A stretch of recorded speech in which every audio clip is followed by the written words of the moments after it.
The war on Korynth IV had ended 27 days ago, yet the sky still spat ash as if coughing up memories. Melted towers pointed to nowhere, and the wind dragged sheets of metal like someone sweeping a grave that never ends. Sergeant Ardan Vale moved forward among ribs of concrete, his shoulder bandaged beneath his armor, each step a spark of pain begging for a truce that would never come. Rescue drones streaked across the horizon in cold lines, their full-spectrum lamps trembling, over craters and burnt tents. They sang sterile notes, no signs, negative temperature, inert biomass, until one hesitated. It hovered over a tangle of beams and vitrified glass, its beam wavering, algorithm caught between discarding and insisting. Ardan followed, drawn by the drone's anxious hum. He knelt. There was a pocket of shadow where the fire hadn't reached. There, beneath a hood of white dust, something trembled. First he heard it, a small, insistent sound, part hiss, part sob. Then he saw two huge, wet eyes reflecting, the drone's light like lakes on an eclipse night. A trembling mouth, skin smudged with soot, and a silver streak running from temple to cheek. Like someone had drawn a comet on the child's face. It was a baby. The fiber shell she was curled. Inside, a domestic evacuation pod had cracked in half. Thermal straps had failed.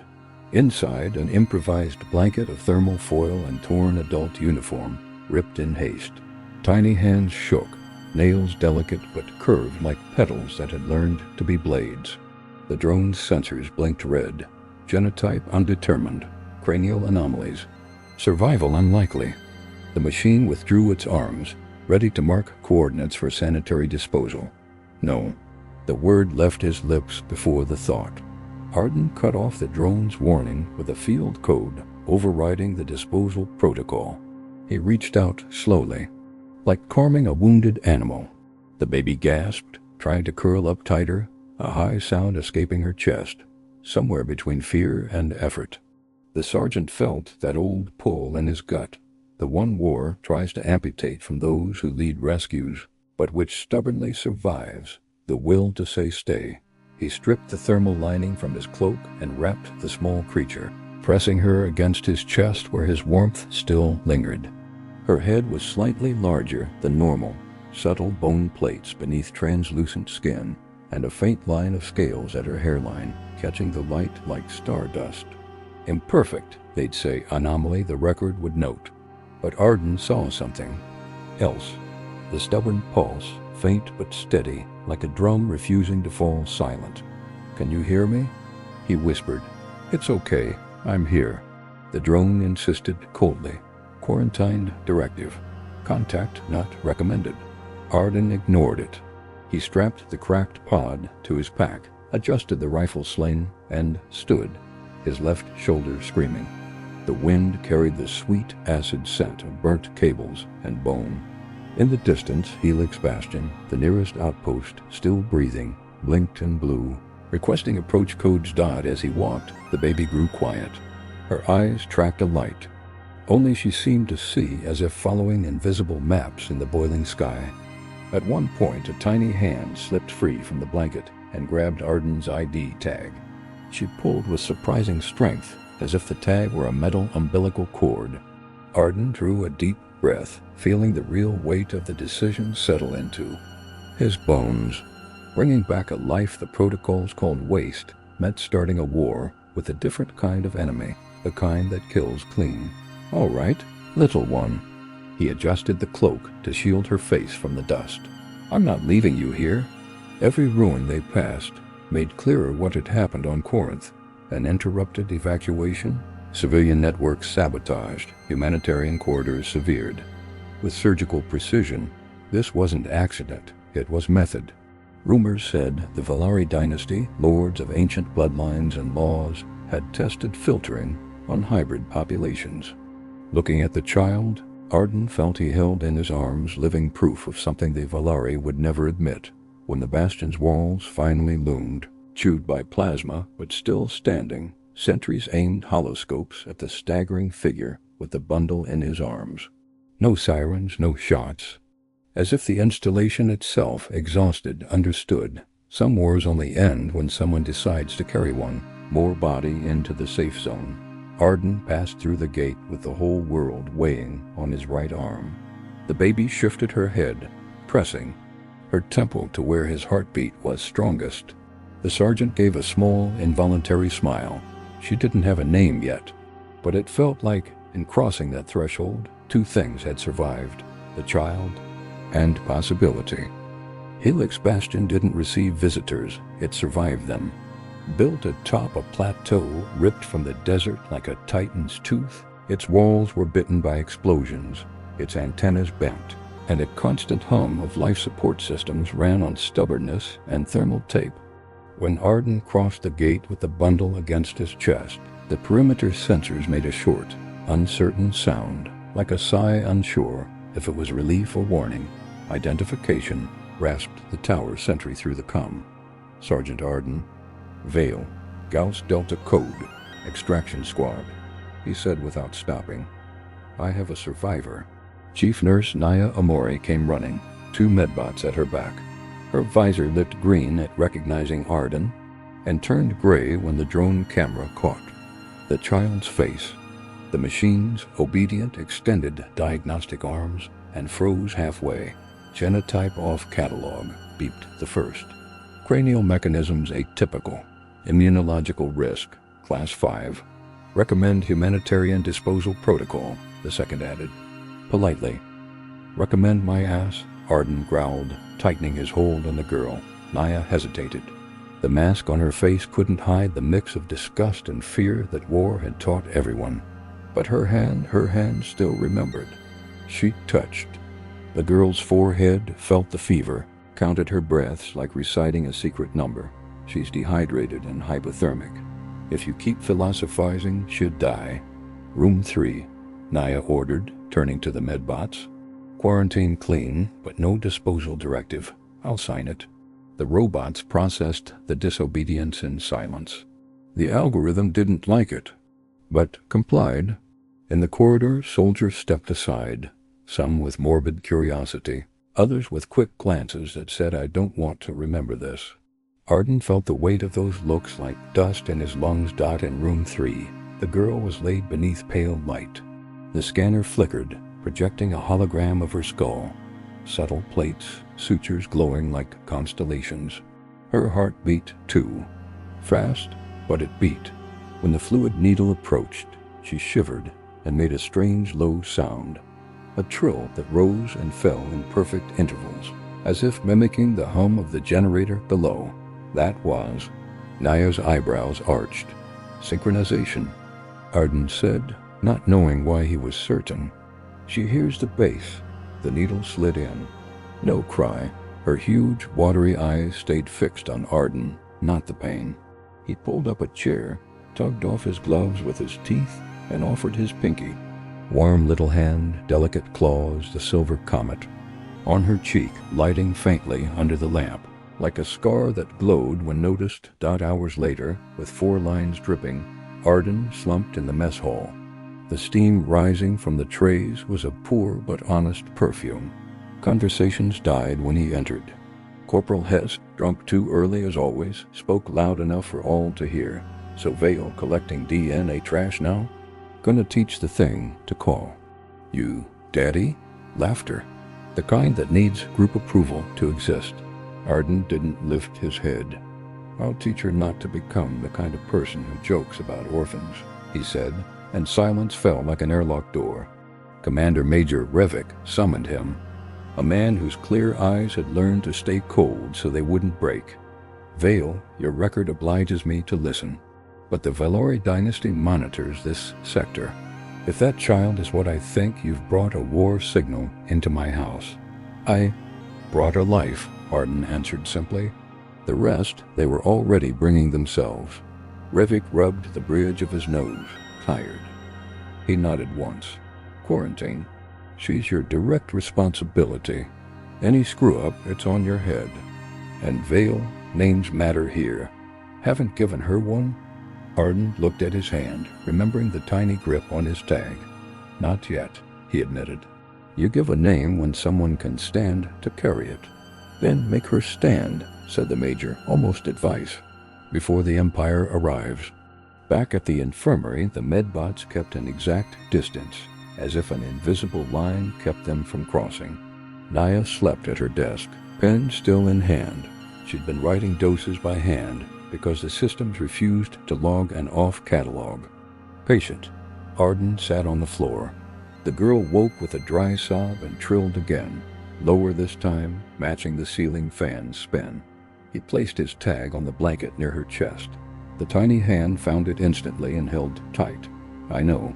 He murmured. I once held onto a piece of metal like it was the world too. Footsteps in the hall. A shadow in the doorway. Hesk, a can in hand. For a moment, the past repeated its cruelty. The can arced through the air. Ardan was on his feet when a sharp thunk sounded. It had hit a light field barrier Naya had activated in her sleep. The can bounced, hit the wall, rolled back to Hesk's boots. Quarantine, Naya muttered, eyes still closed. And if I see you here again, you're my next scalpel test. Hesk vanished. Ardan sat again, feeling the girl relax. She didn't cry. She just looked. And in her eyes there was no pure innocence, nor pure fear, but a survivor's calculation. If I stay quiet, they'll let me stay. Stay? He repeated slowly, so she'd learn the word. You're going to stay. On the console, an alert pulsed. Incoming interstellar traffic. Vhalari's signature detected on outer perimeter. Ardan leaned his forehead against the incubator glass and laughed without humor.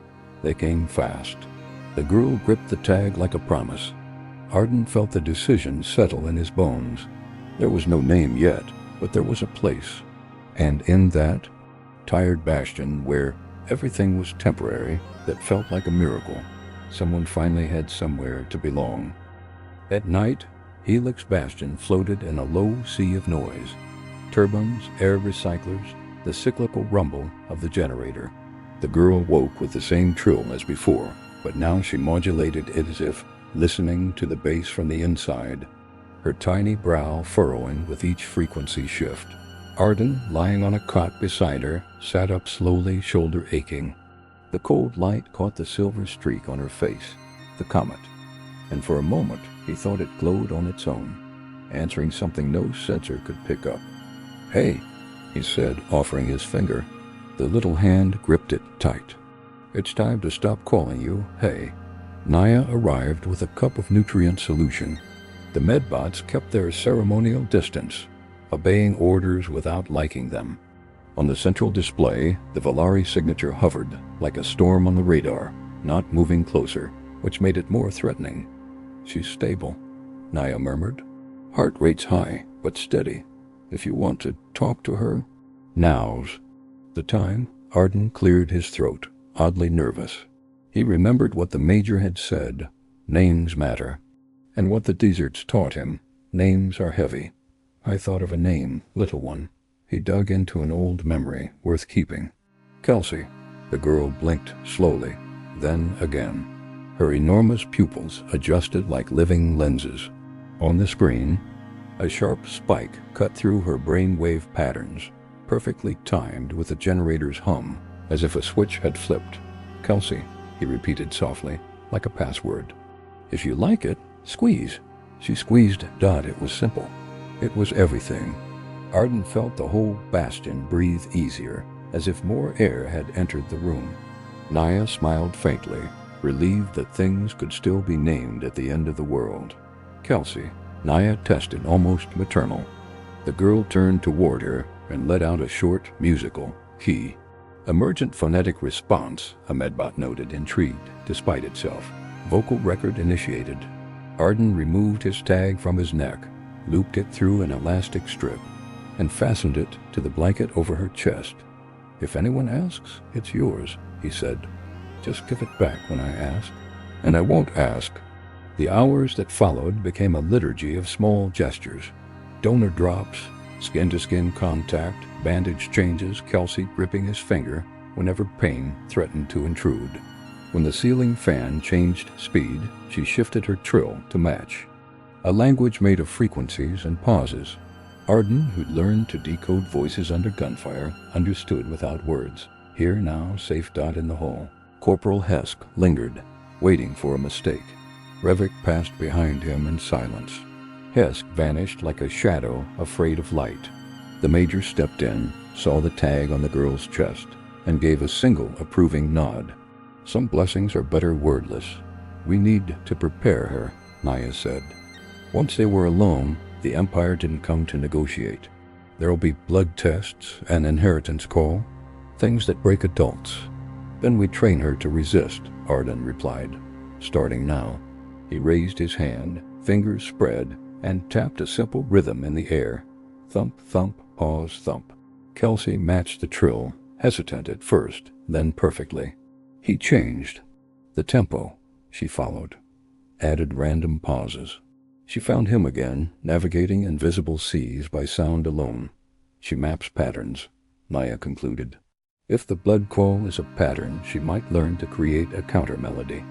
A song stronger than theirs, Ardan added, unaware he was speaking poetry. The girl tired and closed her eyes. The silver streak on her cheek pulsed once, a brief flash.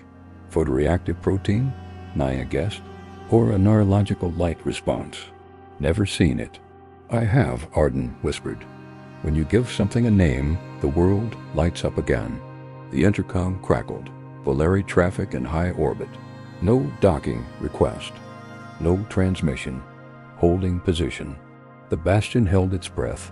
Ardan tucked Kelsie in, then pulled a scrap of fabric from his old unit and began sewing its emblem into her blanket. Rough stitches. Almost ritual. This isn't the army, he murmured, repeating a vow he didn't remember learning. It's home. Kelsie's fingers traced the emblem, then his scar beneath his short beard, as if to say, I have broken stars too. Kelsie, he said again, just for the pleasure of the sound. Want to hear a story? She made a soft key, which Naya accepted with a half-smile. Good answer, the nurse said. Keep it short, she's drifting. Ardan told her of singing dunes on Eem, where the wind carved voices into the sand. Of a day he almost gave up, and of an old soldier who called him back with a name that wasn't his, but fit for a night. Kelsie drank every word like water dot in the end. He touched his forehead to hers. The generator changed pitch. Her trill answered, perfectly tuned. For a moment, Helix Bastion felt like a place of prayer. Tomorrow's hard, little one, Ardan warned. Not to scare her, but to promise company. They'll try to tell you who you are. We've already said it first. Kelsie squeezed. The tag, the system logged, tactile bond reinforced. Stress hormones reduced. Rhythmic coherence elevated. In plain words, for the first time she was home. The sun on Korynth IV didn't rise. It sliced the horizon like a golden blade, followed by a dry heat that could wake the dead of war. At Helix Bastion, the day began as always. Reports, system checks, perimeter sweeps. But for Ardan, there was a new mission, and she breathed in a makeshift bed with a hand-stitched blanket and a name that changed everything. Kelsie. She was already awake when he entered, her low trill matching the fan's rumble. The sound was slower than yesterday, as if she was learning to conserve energy. Ardan knelt, offering his hand. She gripped it firmly and let out a short note he already knew meant ready. Let's begin, he said, lowering his voice as if sharing a secret. If it goes wrong, we try again. Always. The training wasn't military in the classic sense. No marching, no shooting. It began with sound mapping. Ardan tapped patterns on tables, floors, metal walls. Kelsie repeated them with her trill, sometimes lagging, sometimes adding creative variations he hadn't expected. Naya, observing, scribbled notes, pattern anticipation. High, creative deviation. Frequent dot, then came silent paths. The eastern corridor, still under repair, was perfect. Loose plates, exposed wires, deep shadows.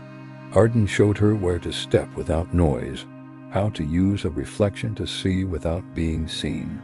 She copied him with the agility of someone born. Small in a world that crushes the small.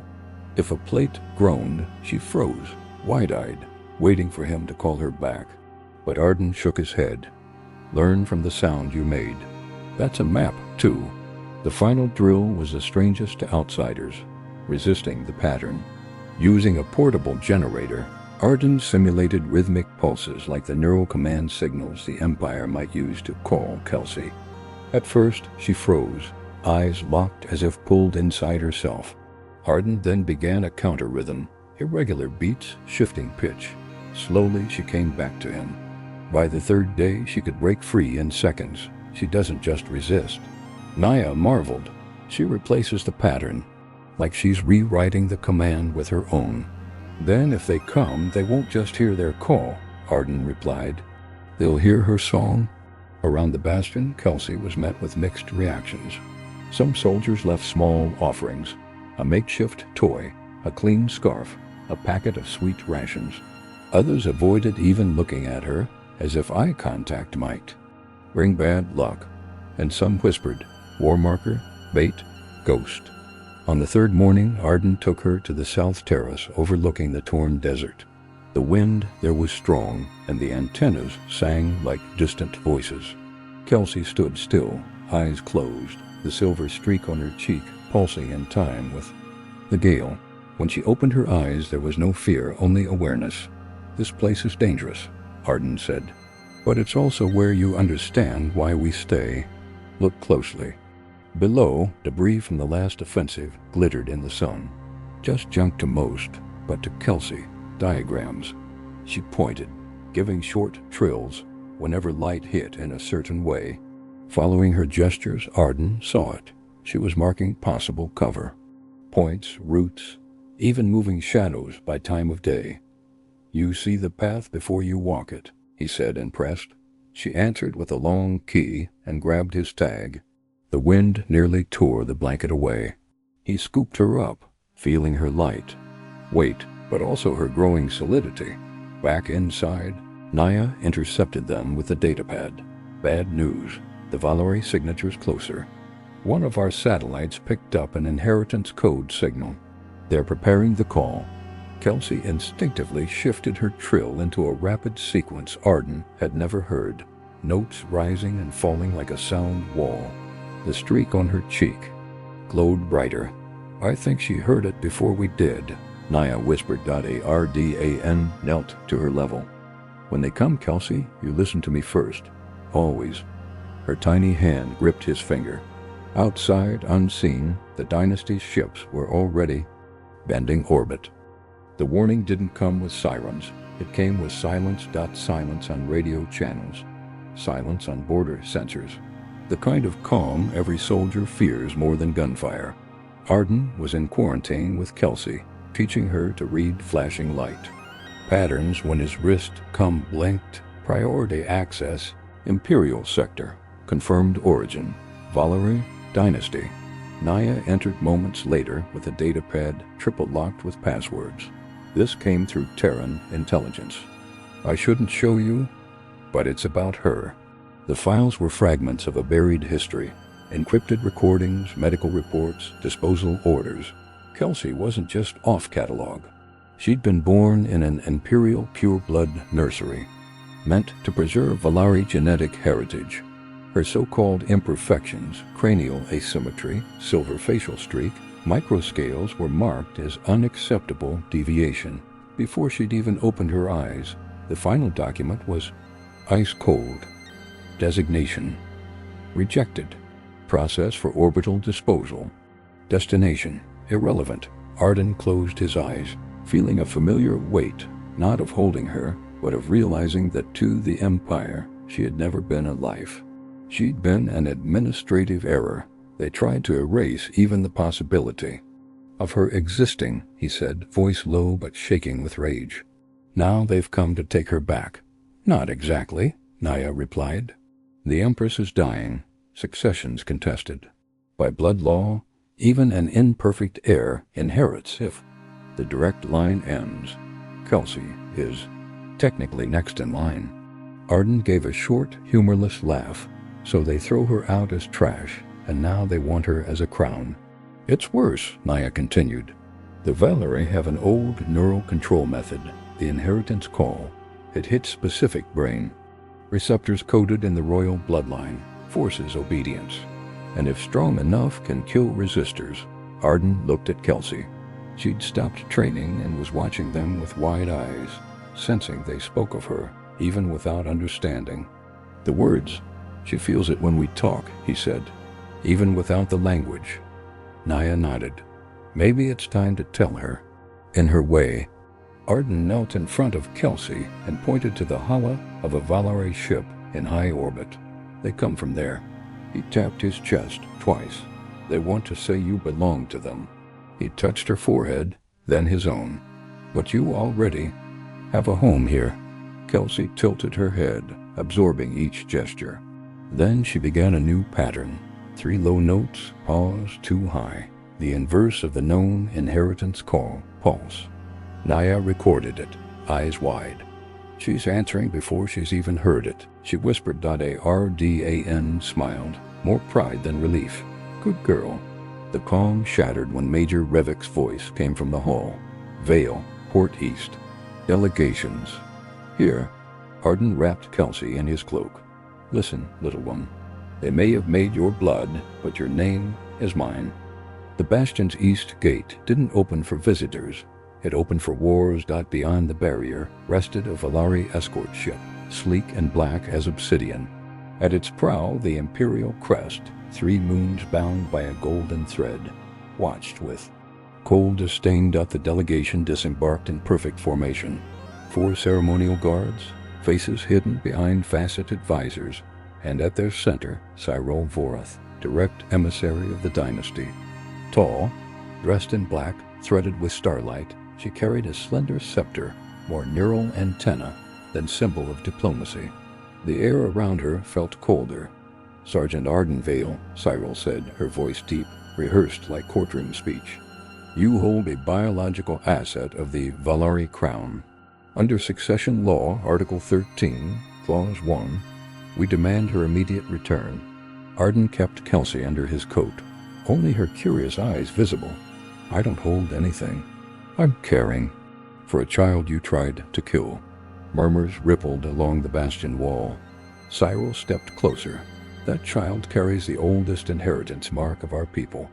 She does not belong to you nor to this decaying post.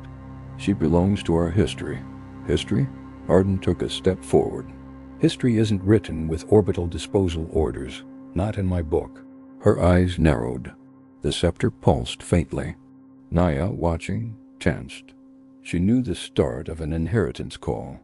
Kelsie trembled beneath the coat, fingers digging into Ardan's uniform. The pulse grew stronger, reaching for her mind. "Answer, heir," Cyril commanded.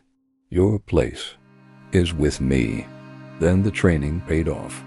A low trill vibrated from Kelsie's chest, the inverse pattern. The 2 waves collided in the air, canceling each other. The scepter's glow faltered.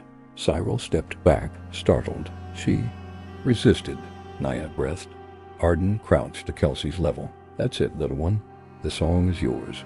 Tension spiked. Vhalari guards tightened their grips. Bastion turrets rotated. Drones recorded every frame. Cyril tried again. "Vale, do not make this harder. We can offer protection, resources, a life this child will never have here." "Protection?" Ardan scoffed. "You didn't protect her when she was in a cracked pod on Korynth. I'm not handing her over to be crowned in a cage." Her voice dropped to a blade's edge. "Then the Empire will consider this abduction." "And I'll consider it fatherhood," Ardan said flatly. A beat of silence. Dust swirled in the wind. Cyril's visor reflected Kelsie's face, half hidden, but awake and unyielding. With a curt gesture, she withdrew the scepter. "We will return, and when we do, we will not ask." The delegation boarded. The ship rose without a sound. Inside the bastion, relief was brief. Everyone knew this was only the first round. Kelsie pressed her forehead to Ardan's shoulder and let out a soft key, almost a thank you. "They don't know, Kelsie," he murmured, "that no throne in the universe is worth more than seeing you free." Resistance that night. Helix Bastion did not sleep. Guard shifts doubled. Drones were armed, and even the most skeptical soldiers stayed close to the reinforced walls. The direct attack never came, and that was worse. Everyone knew. The Vhalari preferred to win through the mind before using weapons. Ardan stayed with Kelsie in the quarantine room, now more a sanctuary than an infirmary. Lights were dimmed, and Naya had installed a frequency jammer, a compact box that emitted constant white noise. Even so, around 2 in the morning, the air changed. At first, it was subtle. Pressure in the ears, as if the bastion were sinking beneath an invisible ocean. Kelsie, sleeping with Ardan's tag clutched in her hands, opened her eyes suddenly. The silver streak on her face glowed, and she let out a strange note, not her usual trill, but a long, tense sound struggling to stay steady. Naya. Ardan called, already on his feet. The sensors blared red. Inheritance signal detected. Intensity. Level 6. It was the call, far more aggressive than any simulation. Outside, no one heard the sound, but all felt it. A weight at the base of the skull, thoughts slowed, focus scattered. Kelsie grabbed her head, golden reflections, swirling in her eyes like something inside was burning to get out. Ardan knelt, taking her wrists so she wouldn't hurt herself. Listen to my voice, Kelsie, not theirs. The answer came faint, but real. An unsteady trill, trying to form the inverse pattern they'd trained. Naya rushed to the jammer, adjusting it to amplify only her frequency.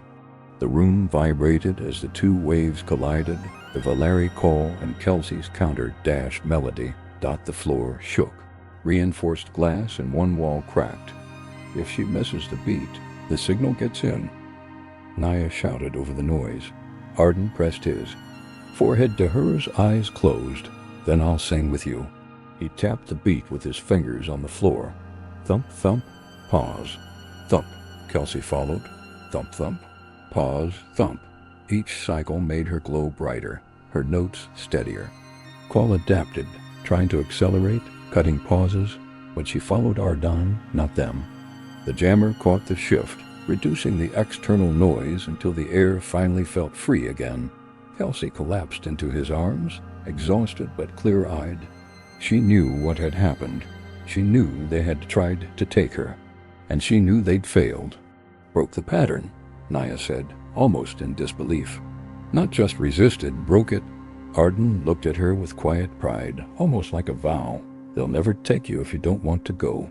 Outside sensors showed the Vhalari ship, drifting back a few kilometers, not retreating, but repositioning.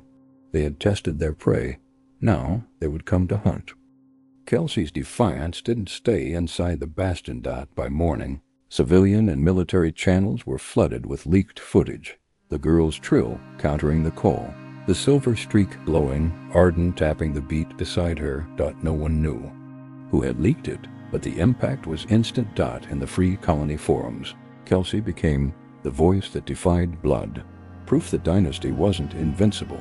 In Empire-aligned channels, she was branded an illegal Terran weapon and genetic fabrication.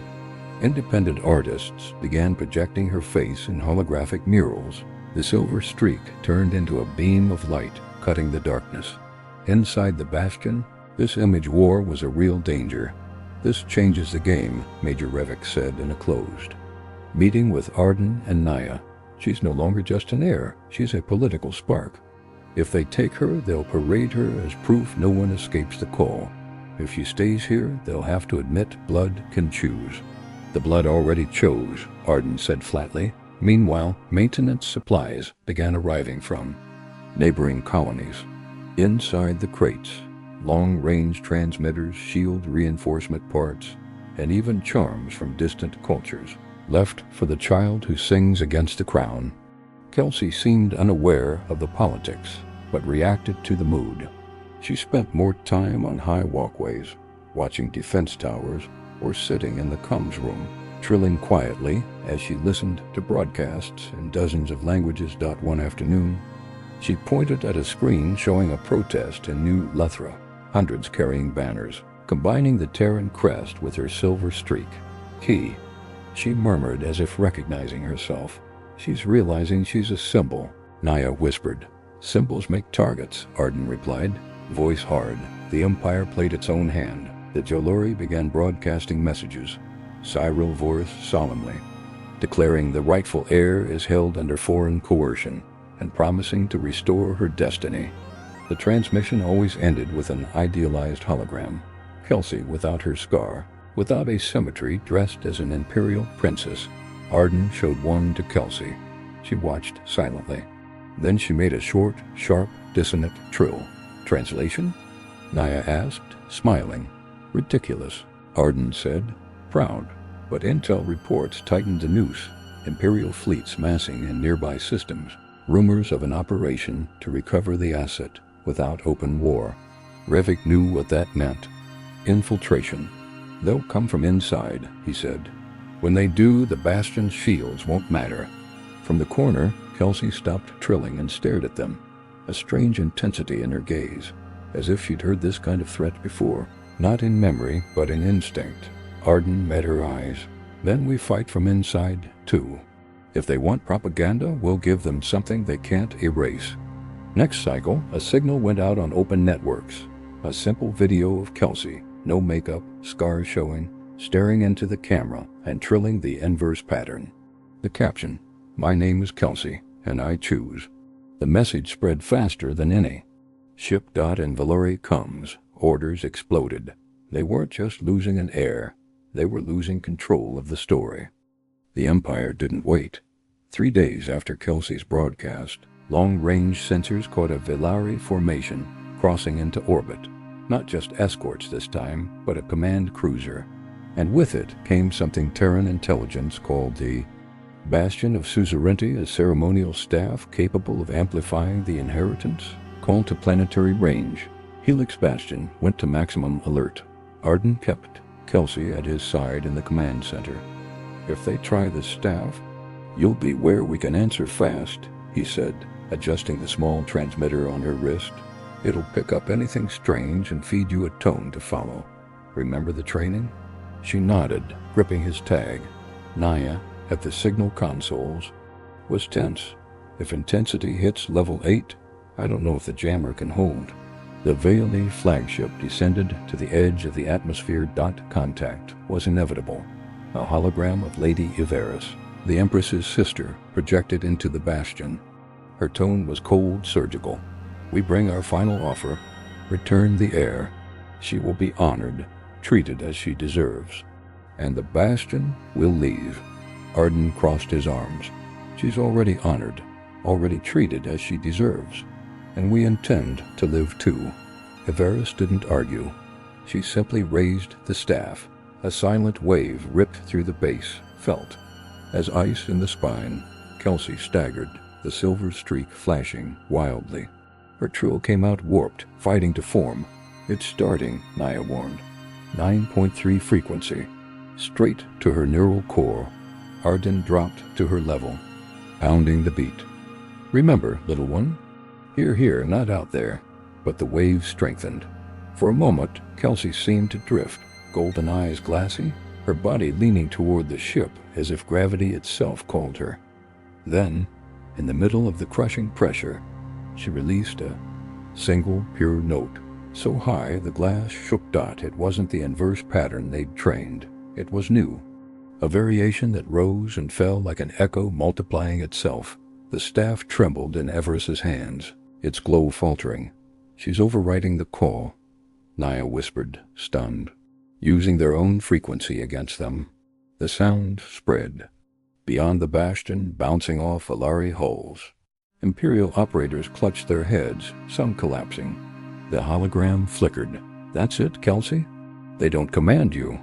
Ardan shouted with one last pulse. The silver streak blazed, and Everest's image shattered. Sensors showed the ship's breaking formation, retreating, comes in chaos. Silence fell, heavy, liberating. Kelsie slumped into Ardan's arms. "Key," she murmured, a faint laugh. "Yes, little one," he whispered. "You won." But every commander knew retreat wasn't surrender. The next time, it wouldn't be a call. It would be war.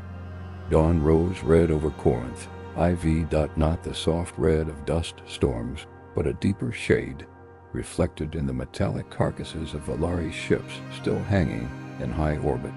Yesterday's retreat had only been a pause dot in the command center. Major Rivik studied the monitors like reading a sentence. The next strike won't be subtle. They lost control of the call, but not the war, and we must decide whether to keep the child here or get her off-world before it's too late. Ardan didn't hesitate. Kelsie isn't running. Not now. They can't win if she stays free. To choose. Naya looked up from the signal spectrum. It's more than that. Yesterday, when she broke the call, her frequency didn't just block the staff. It spread. Neighboring systems picked it up. The message is already out. Someone can say no to the dynasty. Word spread through the bastion like fire on fuel. Soldiers who'd been divided now saw Kelsie as more than a child to protect. She was a living banner. That brought courage, and painted a bigger target on her dot by noon. An Imperial transmission broke through all security. Not Cyril Vorath. Not Lady Ivaris, the Empress herself, pale, frail, on her golden throne. Heir Kelsie Vhalari. Her voice echoed from every speaker, the name sounding forced, rehearsed. The Empire offers you one last invitation. Come home and inherit. Your right. Refuse, and it will be considered final renunciation. And treason. All eyes turned to Ardan. He didn't answer. He looked at Kelsie. She was sitting in the corner, Ardan's tag in her lap. She stood, walked to the com terminal, and, without asking, touched the mic. The silver streak glowed steadily, not in nervous bursts, but in firm light. Her trill began low, then grew, until it became the unique pattern that had destroyed the call. A sound no one could ignore, alive, certain, carrying more decision than any speech. When she finished, she looked into the camera and spoke. Voice still rough, but clear enough for any world to understand. My name is Kelsie. I choose to stay. The silence after was absolute. Then the Empress's image vanished abruptly. In orbit. The ships shifted formation, but instead of descending, they pulled away, fading into the high sky's glare. They retreated, Revik said, disbelief in his voice. They couldn't. Take someone the whole sector just saw choose, Naya said, smiling for the first time in days. Ardan knelt in front of Kelsie. Do you know what you just did, little one? Now, no matter what happens, no one can say you were taken, only that you stayed. In the months that followed, the story traveled faster than any fleet. Interplanetary law was rewritten. No rejected child could be reclaimed by the nation that discarded them. In distant colonies, other voices began rising against blood calls and forced inheritance. And in Helix Bastion, Kelsie grew. She kept training, kept singing. She didn't become a princess or a political mascot. She became something rarer, living proof that the right to choose is worth more than any crown dot in Ardan's service record. There was only one golden note. No medals, no titles, guardian of Kelsie. And whenever the wind swept across the bastion walls, carrying the echo of a trill, everyone knew that sound carried the memory of a choice that had changed the course of an empire.